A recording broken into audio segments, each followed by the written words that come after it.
Good evening, everyone. Welcome back to the newest edition of the Quarantine Concert Series. I'm your host, Kabir Segal, and it's a pleasure to be back with you. I'm broadcasting live from my parents' house in Atlanta. This is the dining room table. My folks are sleeping upstairs, but we have the party tonight, Saturday night. It's very exciting. We have a great show tonight. Before we introduce the incredible artist who's joining us, or incredible artists, we have two of them.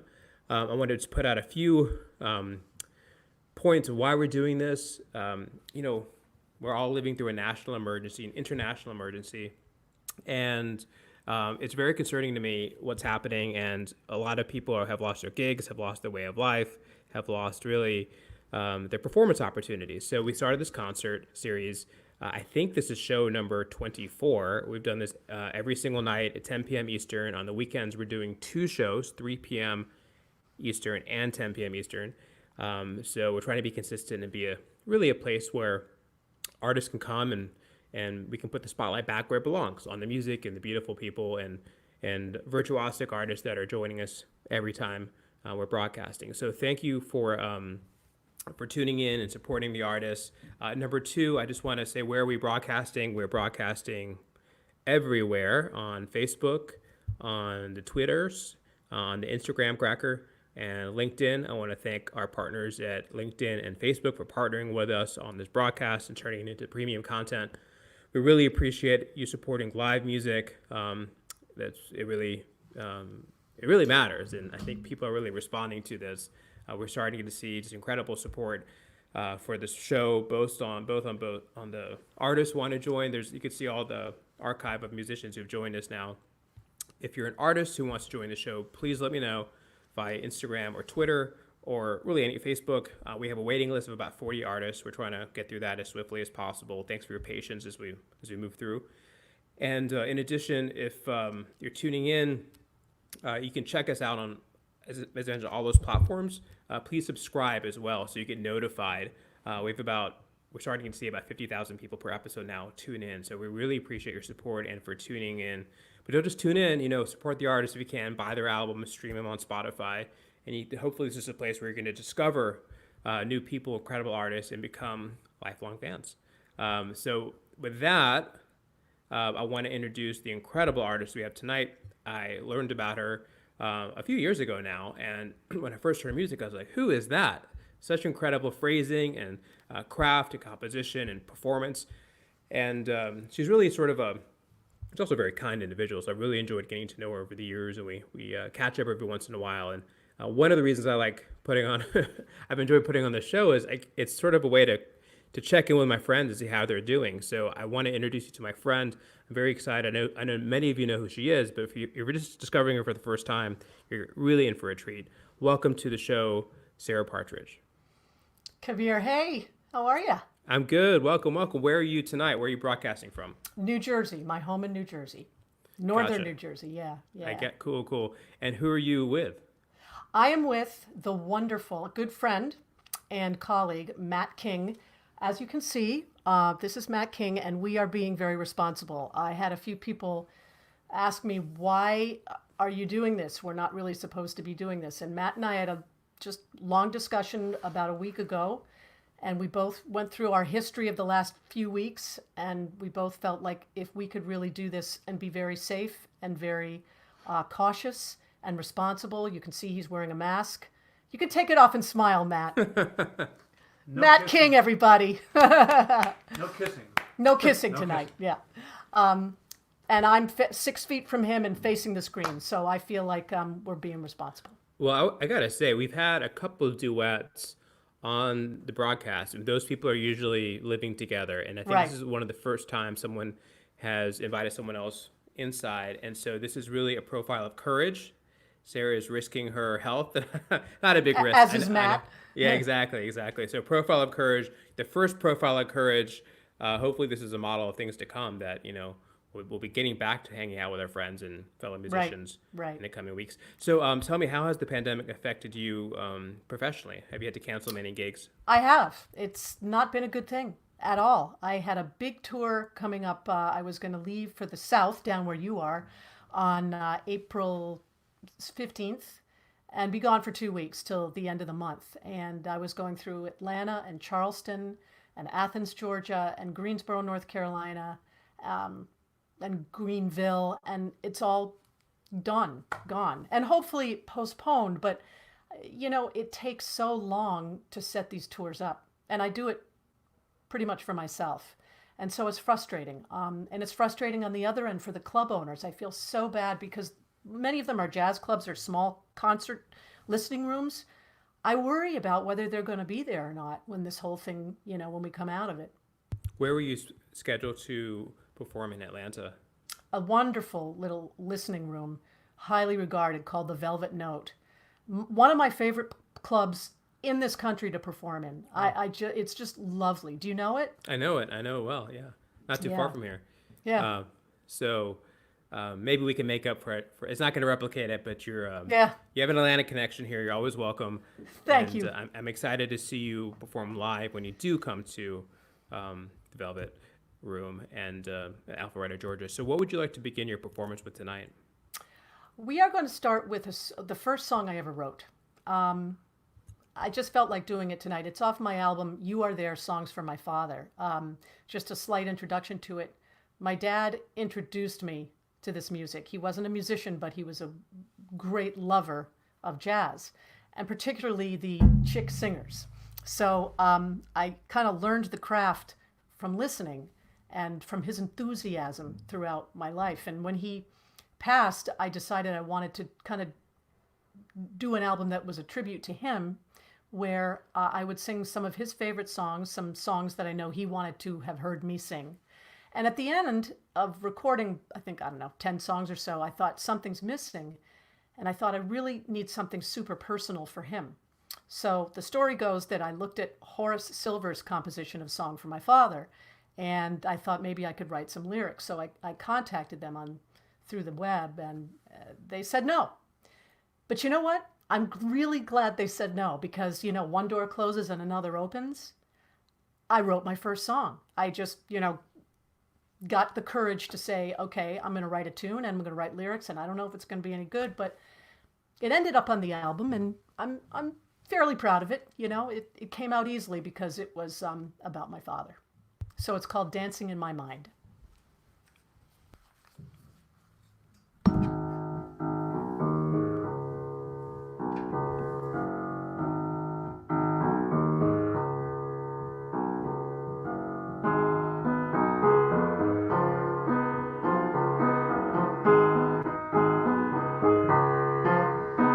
If I could go back in time, I would be with you when I was 3.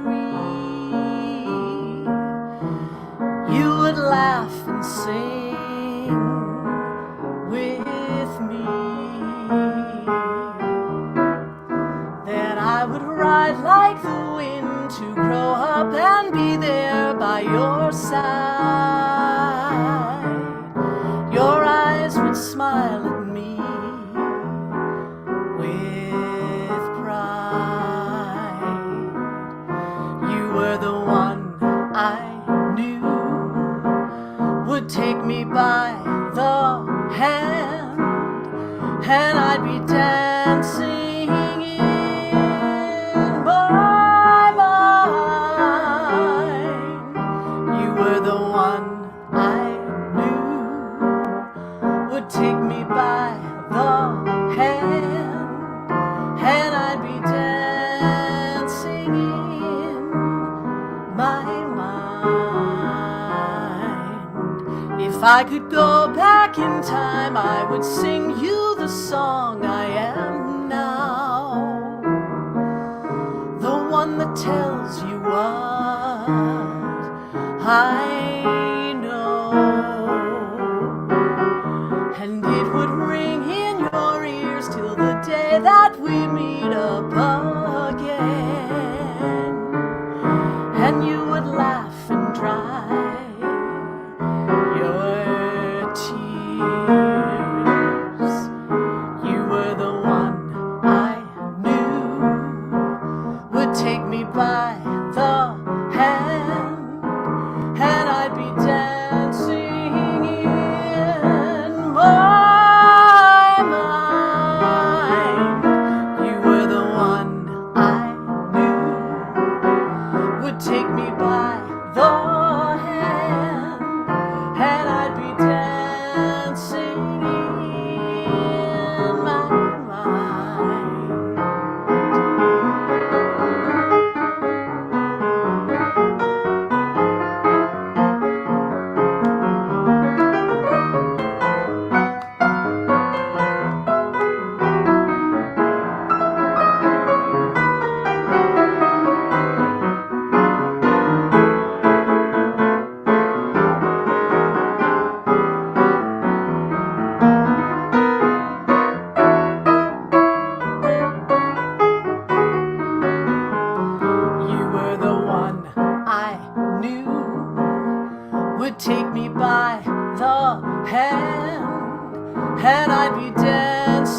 dancing in my mind.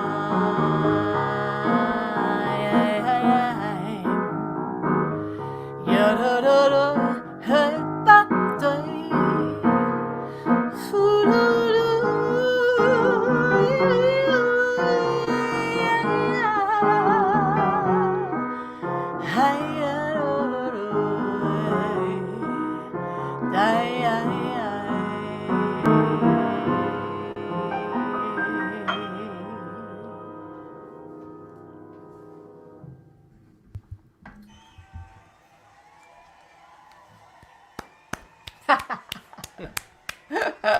Wow, a crowd of thousands. They love you.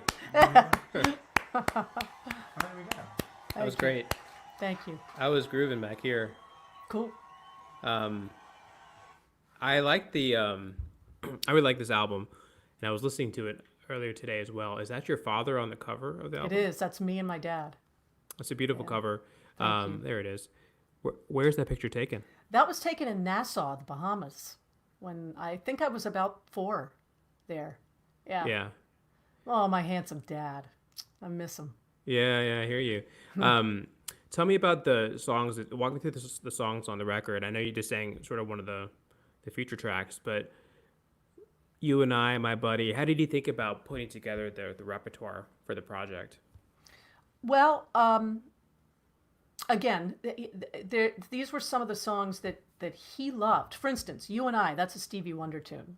He loved Stevie Wonder. I mean, that's what I loved about my father. He, introduced me to jazz, but he was then introducing me to artists throughout my life, new artists. He was into new people.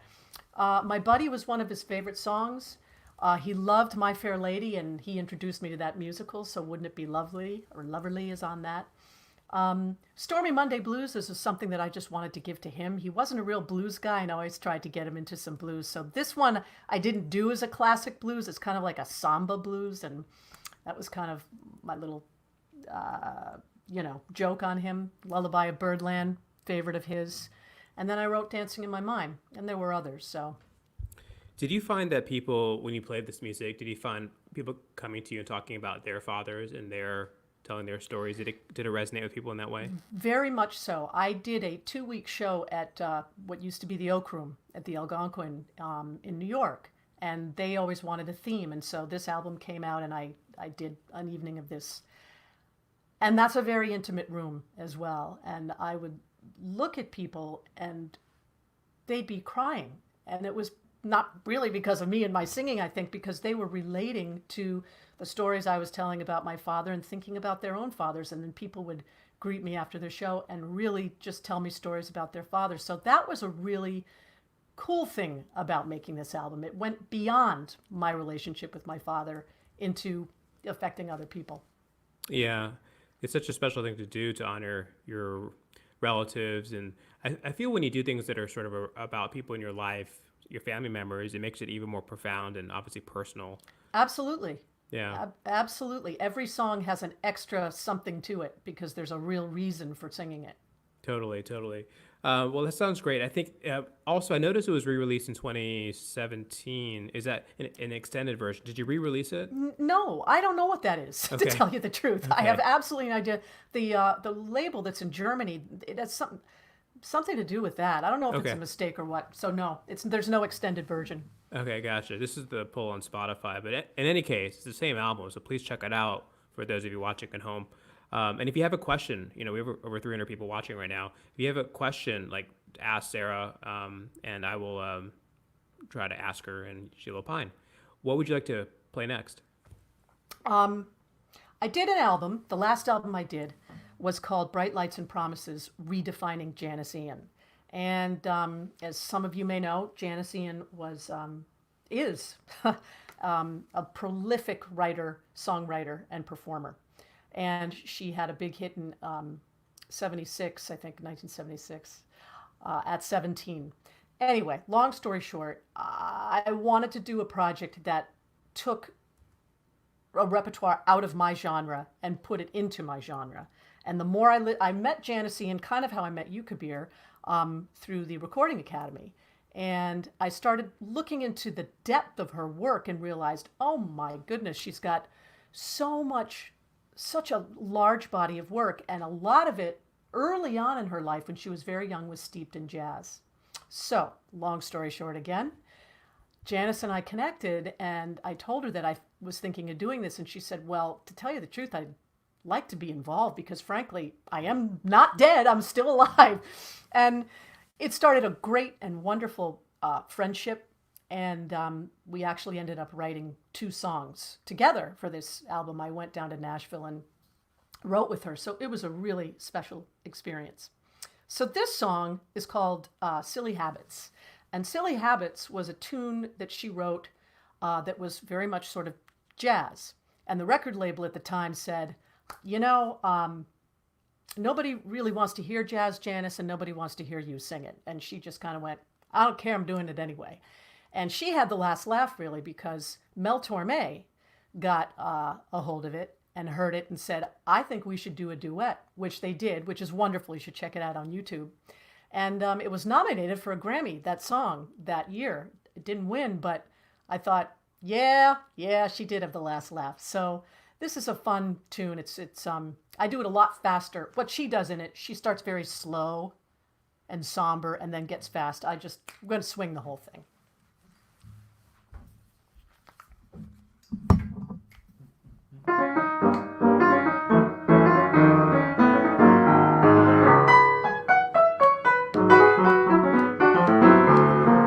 I'm still in love, though I don't care to let you know there's something there. It doesn't show, but when you're near, silly habits mean a lot. I've been alone now for quite some time, it's true. But every night when I come home, I'm coming home to you. I listen for your footsteps, sometimes I even knock. Silly habits mean a lot. I've been parading and I've led a lot astray. Why bother waiting when you can have it all today? You may remember that I like my coffee hot. Silly habits mean a lot. So you go your way and I'll go mine. Maybe someday our paths will re-entwine. You know, I used to say I love you, but one day I forgot. Silly habits mean a lot.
I've been parading and I've led a lot astray. Why bother waiting when you can have it all today? You may remember that I like my coffee hot. Silly habits mean a lot. So you go your way and I'll go mine. Maybe someday our paths will re-entwine. You know, I used to say I love you, but one day I forgot. Silly habits mean a lot. Silly habits.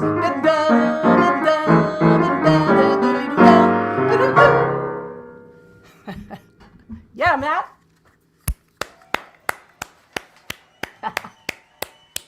That was awesome. Ah, So good. that was hopping. That was so hopping. Yeah, we hopped it. Yeah, we hopped it. Matt's great too. Tell me about Matt. What's his background? Can I let him talk? Yeah. Yeah, Matt, tell him about your background. I can't hear. Oh, that's computer right. yet. Yeah. Put this on. Oh, Well, no. Just tell him about your background. I translate can't for read you. it. He says, tell him about your background. You can take that off for a minute. Hello, folks. Can you hear me? Yeah, we can hear you. Yep. Grew up in Illinois, moved out here to New Jersey at my sophomore year of college, which was a bit of a culture shock. But now it's home, and I'm in Sarah's home. And I got a jazz degree from William Patterson here in New Jersey, along with a lot of great musical associates. And got out of college and started freelancing and playing around the area and started doing a little touring around the world as well. And I have 3 albums out. If you're interested, I can give you the website later. But always happy to be playing with Sarah, great vocalist, great songwriter, great person, and glad we're doing this. And I'll kick it back to Sarah here. Yeah, Cool. thanks for sharing about you. Some questions on Instagram on your scatting. Tell me where you learned that, and how do you get better at scatting is the question. I learned it just by listening, and I also mostly learn it by listening to the horns. I hear voices. Sometimes I'll hear a flute sound, or maybe a solo's like going to be a trumpet sound, or a wah, wah, wah, or something. It's really just been listening, and the way to get better at it is really just to do it. And in the beginning, it's frightening and it's scary, and you really are throwing yourself out there. But the only way is to get back in that ring and just keep practicing it. And I've been doing it for years. And there are still days and nights where, oh man, that stank. When you're on a bandstand with jazz musicians, Kabir, you may know this, that sometimes if somebody plays a clam or something and it doesn't come out quite right because it's so improvisational, you hear the player go, ah, But nobody usually knows except that person. But it's just getting in that ring. Over and over Who are your again. musical influences, the jazz vocalists that you admire so much? They are the people that my father loved. So that started out with Chris Connor, June Christie, Dakota Staton, of course, Ella and Sarah Vaughan, Ella Fitzgerald, Sarah Vaughan. And then, it was a lot of the female singers, but I also loved Stan Getz and Dexter Gordon. I listened to them a lot. So it was like the horn players and the vocalists. Then when I met my husband, he introduced me to really some of the male vocalists. I didn't know who Joe Williams was till I was an adult. Wow. And wow, he's blown me away ever since. Johnny Hartman. There you go. Are there That's a any handful. are there any contemporary jazz singers out there that you would like to collaborate with? Yeah, I would love to work with Kurt Elling. I just love the quality of his voice. I love his poetry. That that's a that great would be a one. dream. That's a great That would one. be a dream. Yeah, Kurt's and he's such a easy person to work with too. Is he? Yeah, it doesn't surprise me. Yeah, I mean, I worked on an album. He was on it, and this was really really easy. You can tell with the artists we were easy to set up appointments with and get back to you quickly. This is small Right. things. You can tell when someone's Exactly. a seasoned veteran. And you hear it in his music and hear it just how he is. That's a great one. Maybe we can put that into the world. So, Kurt, if you're watching, Brian, there. Kurt's manager, if you're watching, There you please go. please check out Sarah and make something happen. Yeah. Do you have a favorite, this is a tough question, but do you have a favorite jazz record that you go to, or a couple jazz records that are sort of you keep returning to? That I always ask, if you're on a desert island and you had to pick a couple jazz albums, what would those two be? One of them would be a Sarah Vaughan album put out by Pablo, I think in the 80s. And gosh, I have spaced on the name. It's got Send in the Clowns on it. See, I haven't listened to it in a long time because I wore it out. Darn, I can't remember the name. And so I haven't listened to it in a while. I love that Brubeck Take 5 album. It's kind of cliche. Everybody loves it, but that's a great one. Yeah. This is the 100-year centennial of Dave Brubeck. He was born in 1920, Yeah. and so this was supposed to be the year Brubeck, but a lot has been canceled, obviously. Yeah. Yeah. But he had such an incredible life. He was a cowboy, fought in World War II, just an all An American. incredible life, I know. I Yeah. saw him in Morristown, New Jersey, at a fairly small performing arts center. Went with my young son. This is probably 12 years ago. And, towards the end of his life, he was magnificent. It was just, it was great. And then that Gilberto album with One Note Samba and all those great tunes. I'm spacing on the titles No, that's tonight. cool. I mean, it almost doesn't matter. You're talking about some of the people who are just so quintessential and important. João Gilberto, and you didn't mention Astrid Gilberto. I don't know if you were into her music as Yes, well. very much. She's kind of an interesting case because she performed and then she sort of like disappeared in a way. Exactly. And it's I an know. interesting story. Someone should do like a biopic or something on her. That would be good, yeah. Yeah.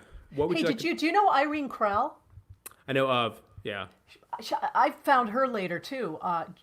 Jackie and Roy, Yeah. Roy's sister, and she died, early of cancer in her 40s, I think. But boy, she's got an interesting voice. I got Yeah. really into some of her albums. Anyway, Totally. What would you like to play next? well, I thought I'd do one more piece from the Bright Lights and Promises, the Janissean album. Let's put that album up again. That album Sure. cover up on there. I think it's a great album cover, and This show is the track by track. This is a song, one of the songs that we wrote together. And, the wonderful thing about writing with Janice Ian is that she is so not intimidating. So I go down there. I haven't written many songs in my life, and I've only written by myself. And I'm going to write with this woman who's, won Grammys and is known for her songwriting. And I get there, and we'd known each other by phone, and it was like I'd known her my whole life. And we sit in her writing room in her house, and we're just chatting and chatting and chatting. And then she says, "So, I don't know, what do you think? What do you want to write about?" And I said, there is something that I've been thinking of. It's this image in my head of that homeless person who's at the beginning or the end of a freeway on the off-ramp. There's something so lonely about that person and all homeless people. And all I can ever think when I look at them is that was somebody's baby. That was somebody's child once. And she said, "Let's go write that."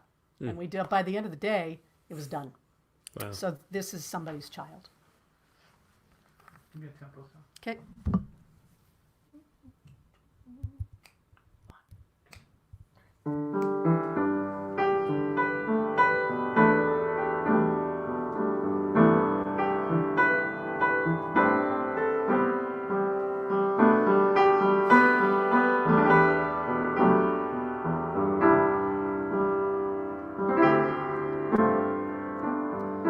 It's a face on a passing train, staring out of a window pane. Eyes are hollow and filled with pain. Will tomorrow just be the same? How did the time go by? Blink of an eye. He was somebody's baby. He was somebody's child. Someone held him in their arms and dreamed of an endless smile, holding on to the hope that the world would be kind. On a wing and a prayer, there'd be someone to care for somebody's child. See the bundle of rags there, overcoat and a blank stare. All the troubles of the world laid bare on the shoulders of everywhere.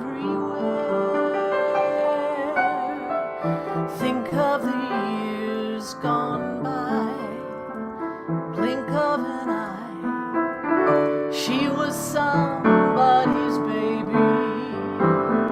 She was somebody's child.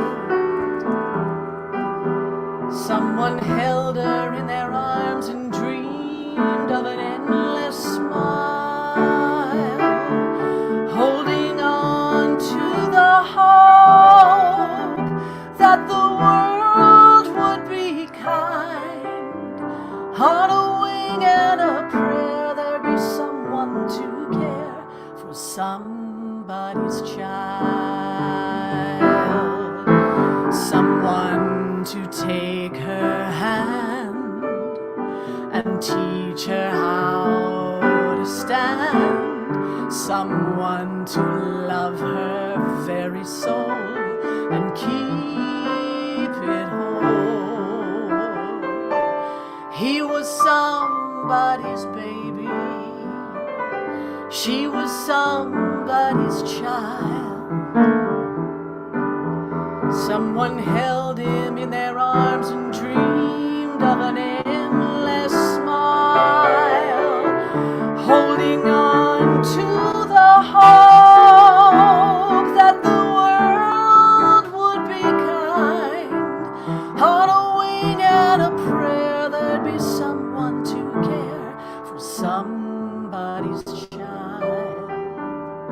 On a wing and a prayer, there'd be someone to care for somebody's child.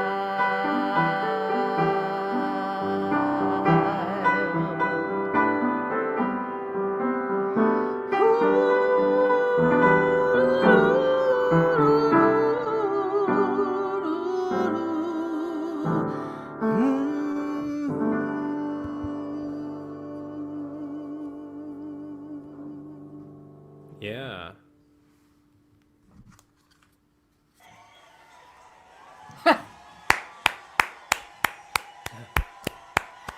It's weird to sing to your computer, man. You got me. That was awesome. Thank you.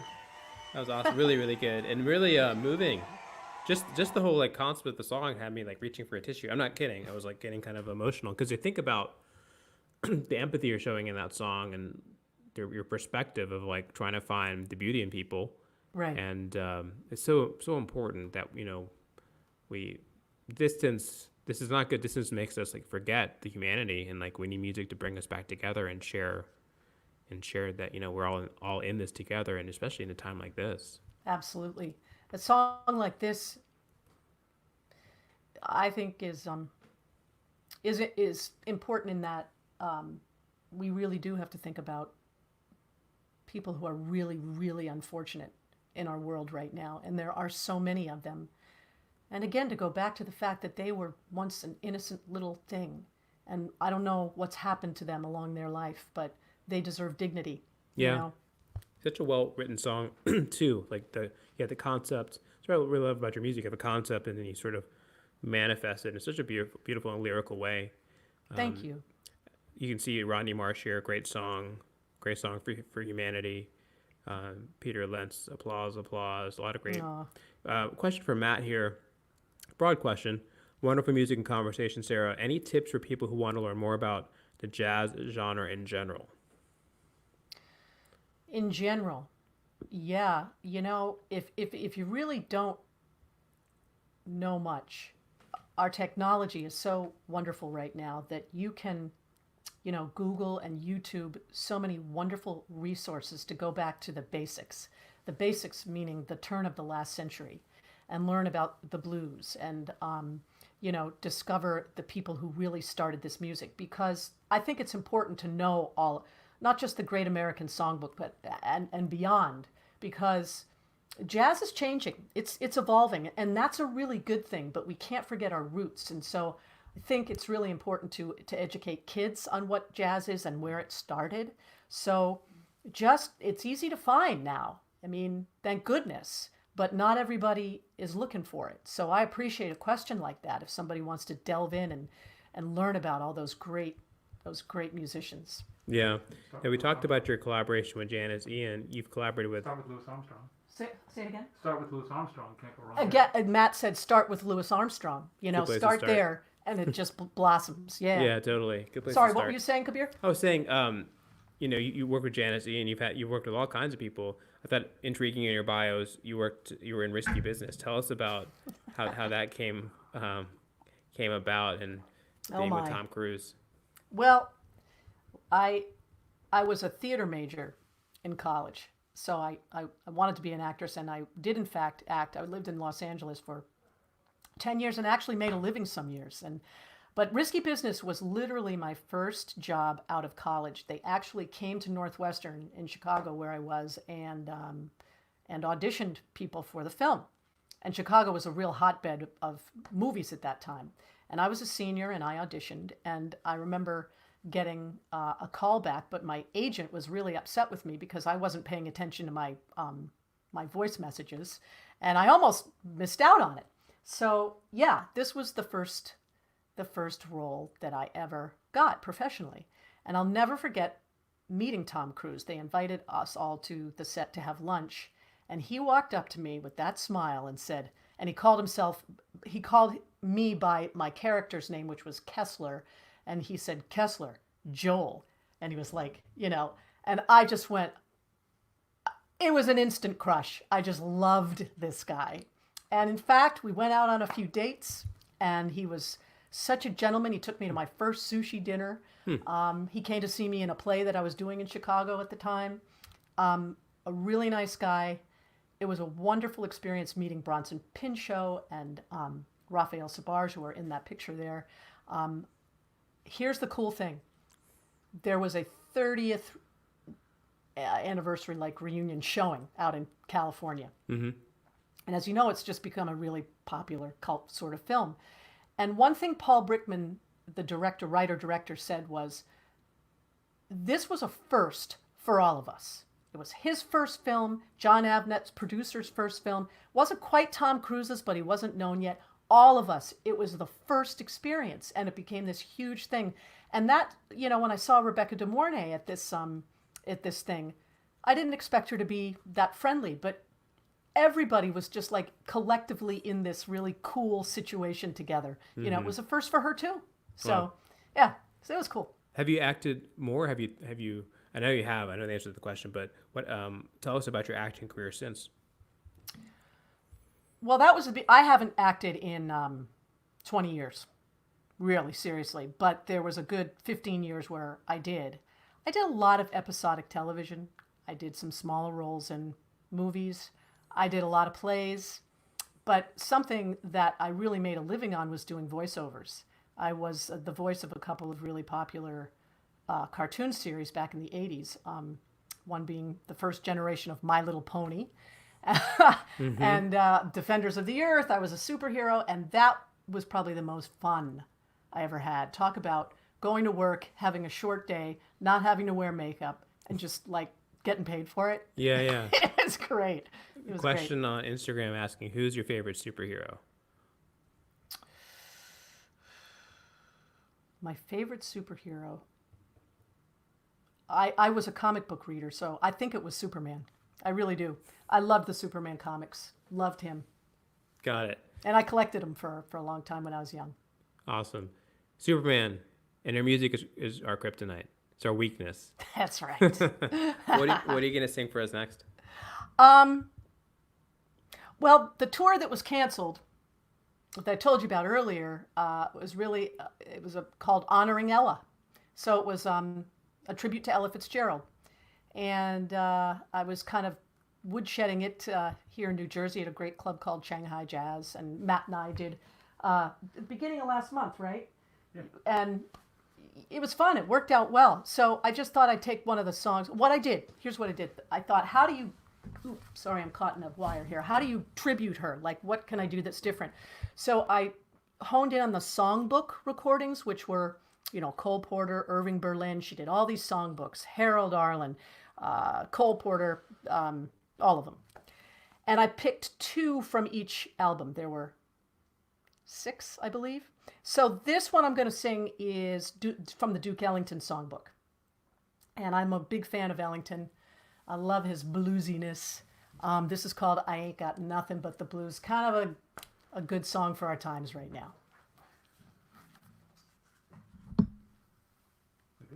Yep. Ain't got the change of a nickel. Ain't got no bounce in my shoes. Ain't got no fancy to tickle. I ain't got nothing but the blues. Ain't got no coffee that's perking. Ain't got no winnings to lose. got a dream that's working. I ain't got nothing but the blues. When trumpets flare up, I get my hair up. I can't seem to get it down. Believe me, Pappy, I can't feel happy since my ever-loving baby left town. Ain't got no rest in my slumber. Ain't got no feelings to bruise. Ain't got no telephone number. No, I ain't got nothing but the blues. Go!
I can't feel happy since my ever-loving baby left town. Ain't got no rest in my slumber.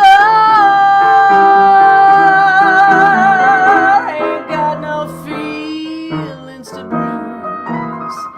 Ain't got no telephone number. No, I ain't got nothing but the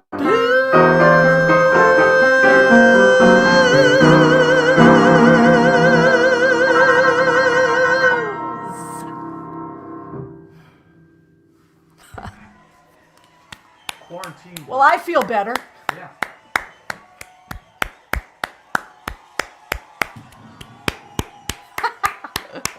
He's got thousands like Lockdown blues. Oh, thank you, my friend. So,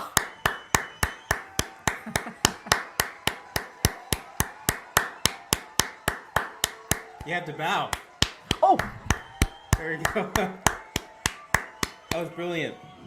thank you, Matt. Keep Matt going. I can't settle down. Settle Wow, down. thousands. Settle.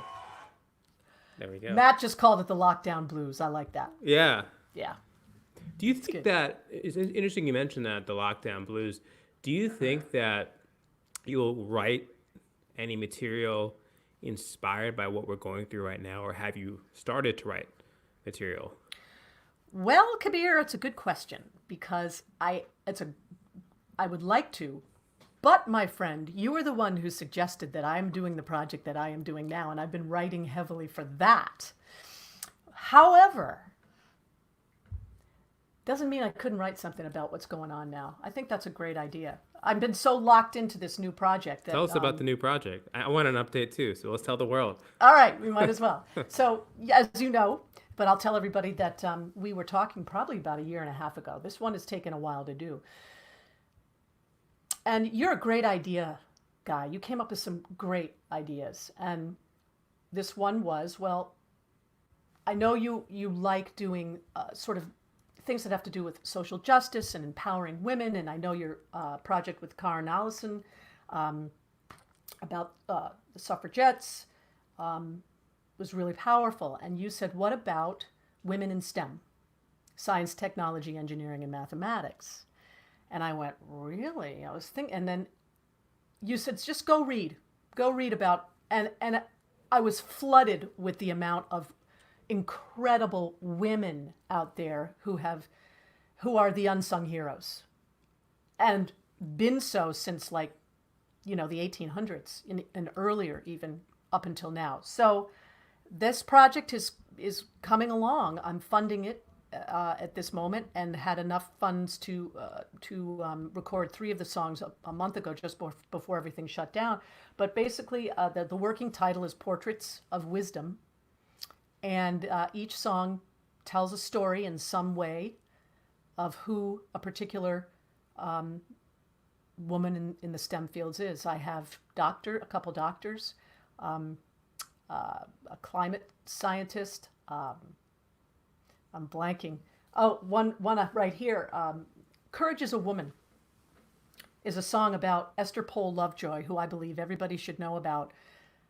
And no one does, but she was the first female doctor in Oregon in the 1800s.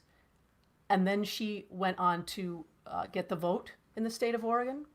And then she became a global humanitarian in war relief and helping refugees. And she lived till 97 years old, doing what she loved to do. And she started the American Medical Women's Association.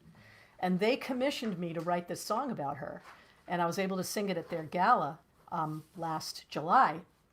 So I was really proud of that. So this project is probably the coolest thing I've ever worked on. So thank you for sparking that idea. Of course, ideas are a dime a dozen, as you know, but execution is the hard part. And Yeah. I'm excited to see how far you've come with it. So what would you like to play as your last song?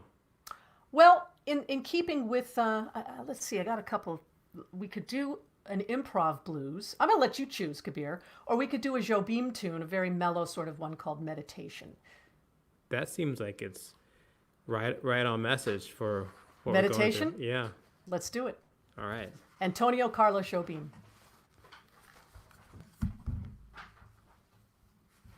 I set you up. Set me up. I hope I can remember the lyrics. Haven't sung it in a while. Crowdsource it. Yeah.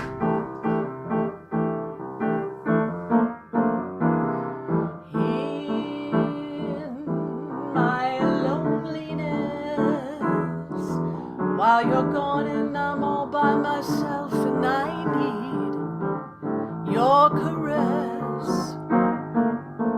I just think of you,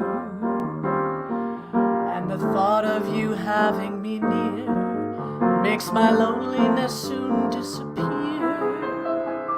Though you're far away, I have only to close my eyes and you are back to stay.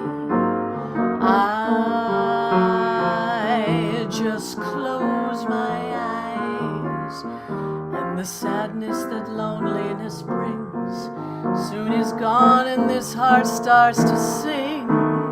Yes, I love you so, and that for me is all I need to know.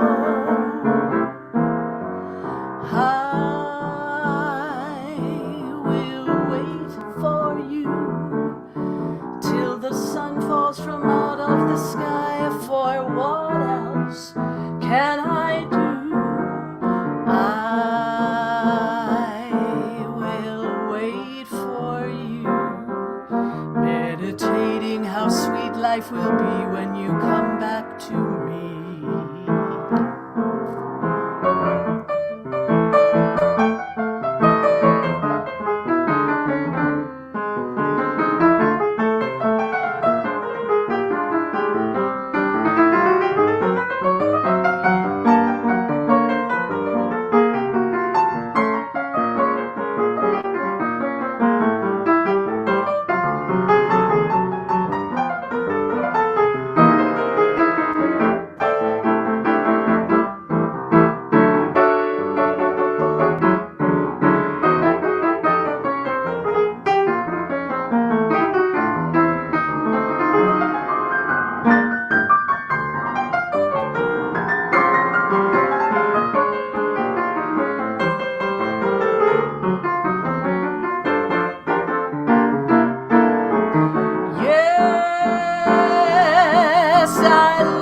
I do, I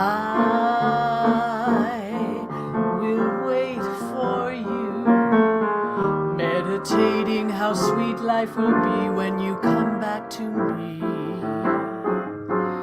Meditating how sweet life will be when you come back to me. Meditating how sweet life will be when you come back to me.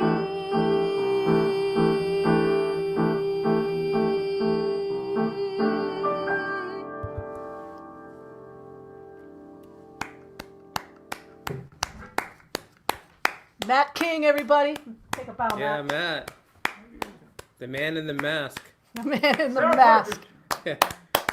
Yeah, and the profile and courage. Sarah, I will definitely wait for you to come back to the Velvet Note. I would love to come to your show Awesome. and Love to see you there. bring my Mi Familia. Great. And hear some of that beautiful music. Thank you for joining us and being a part of this Thank Saturday you. night with us. I just want to say thank you so much for doing this series. I know you work really hard at it every single day, for giving artists a platform at this point, this really difficult time. We really appreciate it. Thanks, Kabir. Oh, my pleasure. Thank you so much. And extending the thanks, I want to thank the sound and tech team that have helped Sandra and Camilo. They're wonderful people based in Queens. Let's put their website up on the screen. If you're an artist out there that needs mixing and mastering services, ask for them. And they have two great dogs, one of them named Maui and Oreo. But I'm wearing the shirt for Maui in honor of Maui. So if you give the name Maui, you'll get the Quarantine Concert Series discount. So, but not Oreo. I don't know why. That's their policy. So dog preferential treatment, I think. But Right. anyway, check them out, and please be with us tomorrow. Tomorrow is a doubleheader as well, 3 p.m. Eastern, matinee edition, timed according to my parents' afternoon siesta, and 10 p.m. Eastern back. It's going to be 2 solo piano, some Latin and classical piano back to back. So please tune in tomorrow. We're here for you every day, and good night, God bless, and stay healthy.